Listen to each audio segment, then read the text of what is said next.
lovers, it is GSwiz here, and I am here today with my June TBR.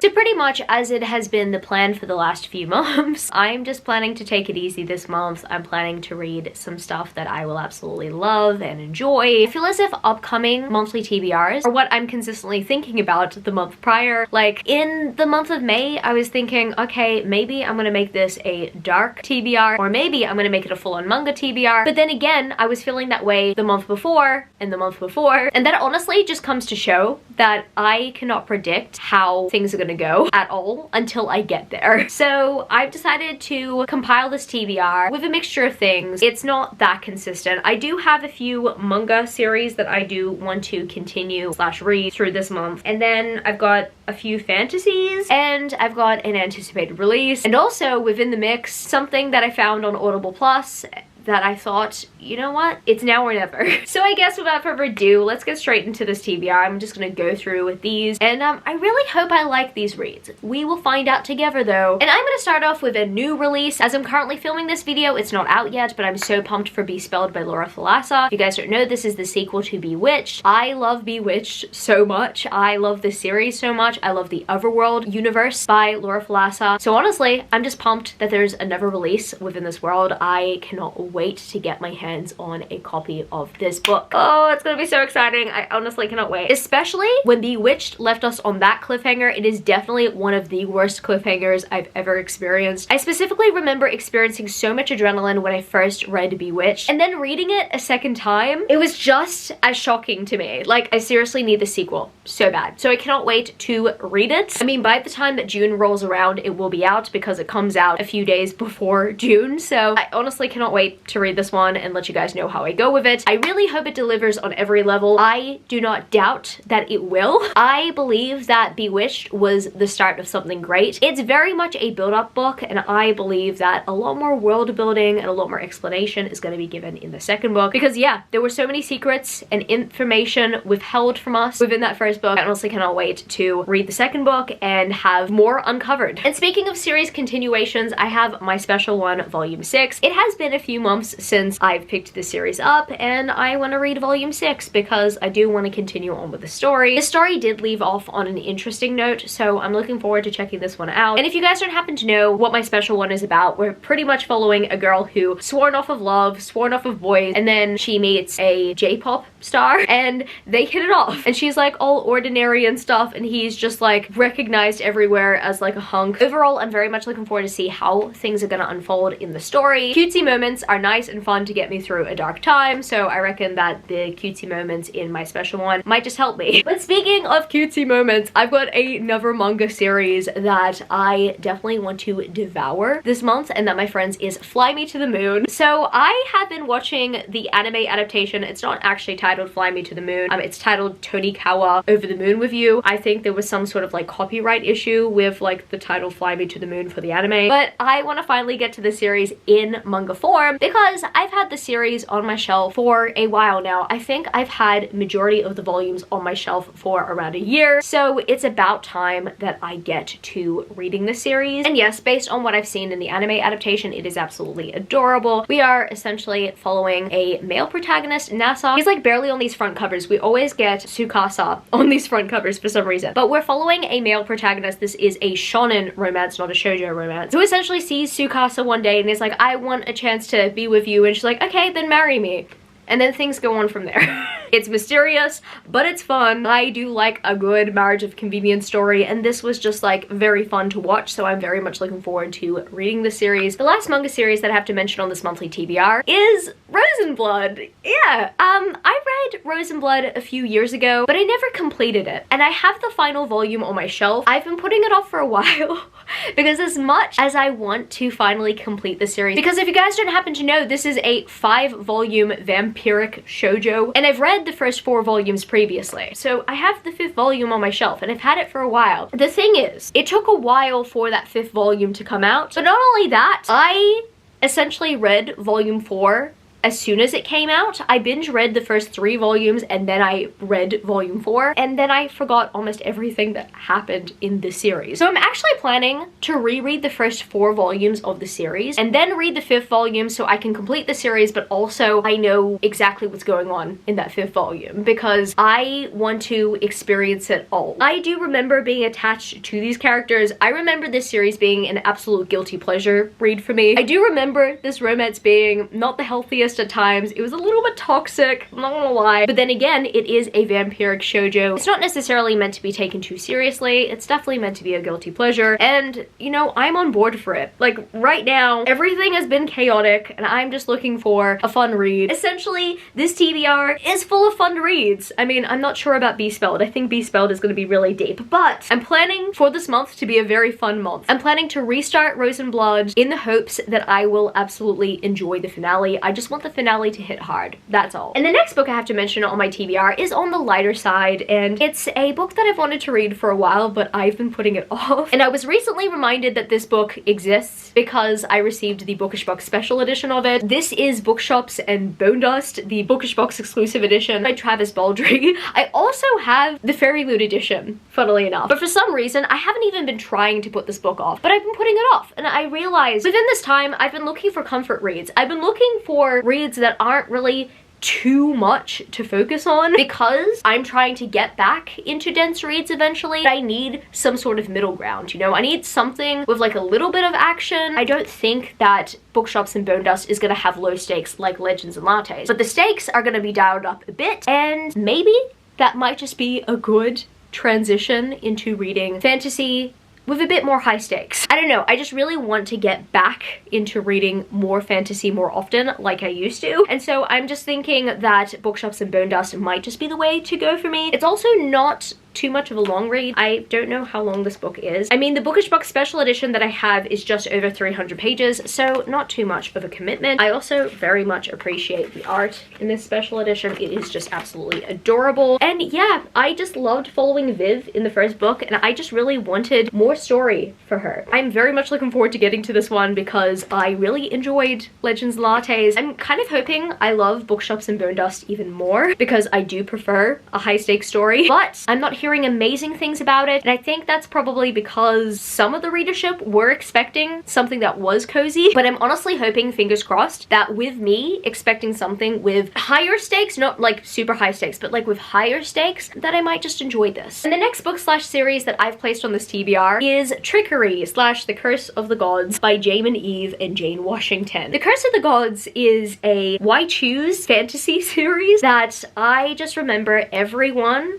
raving about before Babe 2023 because Jamin Eve and Jane Washington were actually doing special editions for this book series, and unfortunately those special editions never went to print because there was something up with the printers around Babe 2023, but Fake Crate stepped in and they did a beautiful set of this series, and I really love how the set turned out. It is just absolutely gorgeous. And at the time that Jamin Eve and Jane Washington were advertising their Babe 2023 exclusive edition set, I felt so sad because I couldn't afford it at the time. So I honestly feel vindicated. Who knows, maybe if they bring back that set for Babe 2025 and the printers actually get their stuff together, then maybe I might purchase that set. But I just want to know if I like this series. Why Choose situation, The Curse of the Gods. These gods could be any gods, honestly. But my personal theory is that every love interest in this series is a god. I'm really hoping I like this series because I recently read a co-written series by Jamin Eve, and I was actually thoroughly impressed by it. It was a series with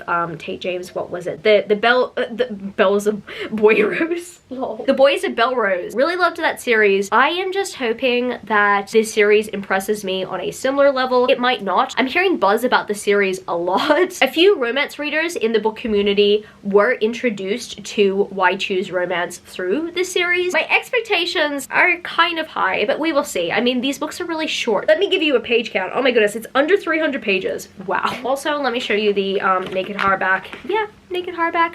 Pretty cool. pretty cool. And if I just so happen to not love the series, at least I have beautiful special editions on my shelves. I mean, the set is just beautiful, full stop. And I will at least be happy that these reads are very quick. And I've decided that I am gonna take a chance on paranormal romance, and I've decided to take this chance with Julie Hall. Here I have the first book in the Fallen Legacy series, Stealing Embers. I decided to put this book on my TBR because I've read from Julie Hall previously, and based on my previous reading experience with the Life After series by Julie Hall, I personally believe I fully know what to expect going into the Fallen Legacy series. The Life After series by Julie Hall was very straightforward for me, and I think that's because I grew up in Christianity and there were a lot of references to the Bible and all the angelic lore. I expect that from the series as well. And honestly, that's a good thing for me because I've been struggling to get into new worlds. So I reckon that if there's any time to read a book series like this, it would be within this time when I'm trying to get back into more intricate fantasy worlds where I want to learn more. But right now, I'm gonna stick to what I know. Side note, speaking of Babe 2023,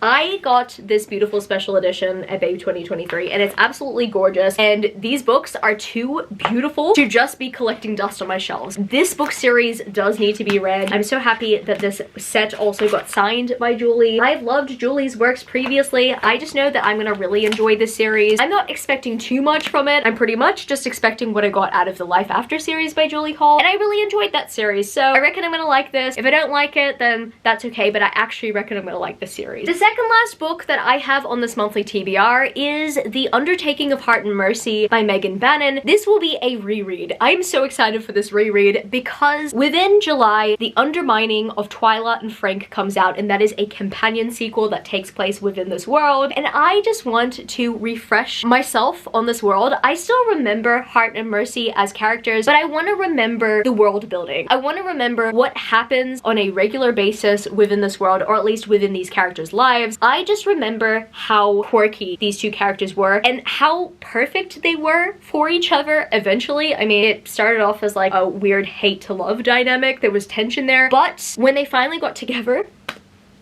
it was beautiful. I just remember smiling so much while reading this book, but I also remember crying at a certain point because even though this is cozy, there were high stakes in this book. And when I think about it, this book will actually be a very comforting book for me at this time because it does talk about mortality. I recently lost someone in my personal life and I've been grieving, and that has definitely affected my reading habits, but it's also affected my day-to-day life. And I also remember last year when I also lost someone, I read Belladonna, and that was very comforting to me at the time because it made me view mortality in a different light. Like, grief sucks, it really does. But fictionalized works about grief and mortality, for some reason, are comforting to me. And I think that The Undertaking of Hart and Mercy and The Undermining of Twyla and Frank will hit differently based on the fact that I've been going through what I've been going through in recent days. I'm so excited. I really loved this book the first time I read it. I've experienced so much more since the first time I read it, so I just know that I will go into it with a fresh new mindset, but I'm hoping that I will love the story even more, that it could comfort me at this time as well. And last but certainly not least, the final book slash series that I have placed on this TBR. I have specifically placed it on this TBR because on my Audible account, I have two Audible accounts. I have a US account because some things don't have Australian rights, and that makes me sad, so I get non-Australian right audiobooks on my US account, and I've also got an Australian Audible account, obviously. This is so funny. Okay, on Audible US, the first two books in the Cambric Creek series are on there, and I'm not gonna lie, when I saw the first cover and the first title in the series, I remember actively being like, there's no way that that's a book. There's no way.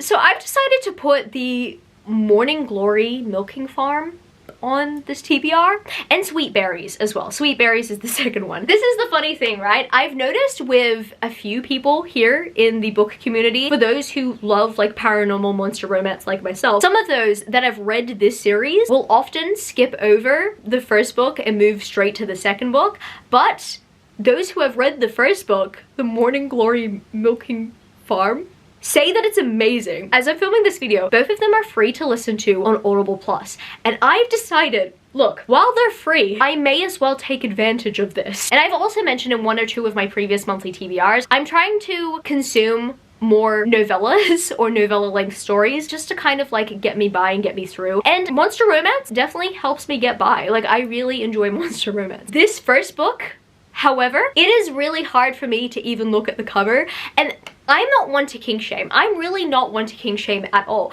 But I think it's not necessarily the Minotaur that's throwing me off. It's the title. It's the Morning Glory Milking Farm. That's what's throwing me off, right? Okay, sweet berries, that can mean anything, right? Milking Farm. I have not read many Minotaur romances. I don't even think I've read any Minotaur romances. Like, yes, I've read about dragons, and yes, I've read about krakens and gargoyles and werewolves. I mean, werewolves are usually part of shifter romances, not necessarily monster romances, unless of course they don't shift. So like, I'm not necessarily hesitant to try a Minotaur romance, but it's the title that's throwing me off. But if there's any month I'm gonna try it out, it's a month when it is free on Audible Plus to listen to. So it's added to my TBR. I've heard that Sweet Berries is amazing though. Like, I have a few friends who really love Sweet Berries. I don't necessarily remember having a single personal endorsement for Morning Glory Milking Farm, but I'm seeing this book on my Twitter feed and people being like, look, the cover is weird, the title is weird, but it's actually really good. I can't knock it until I try it. Let's just say that. So I guess that's gonna be it for this video today, book lovers. If you happen to stay to the end of the video, leave me the blue heart emoji. And if you happen to enjoy this video, don't forget to give it a thumbs up and subscribe to my channel if you haven't yet already. Joined the amazing community of book lovers. And also, I have social medias. I'm at gswizzelbooks on Twitter and Instagram, and I'm also GOODREADS. That's www.goodreads.com/gswizzle. And finally, I'm at TikTok. I'm at gswizzle on TikTok if you want to follow me there for some bookish content. I love you, book lovers, and I will see you later. Peace. Started out with half and I flipped it in a double. Started out with half and I flipped it in a double.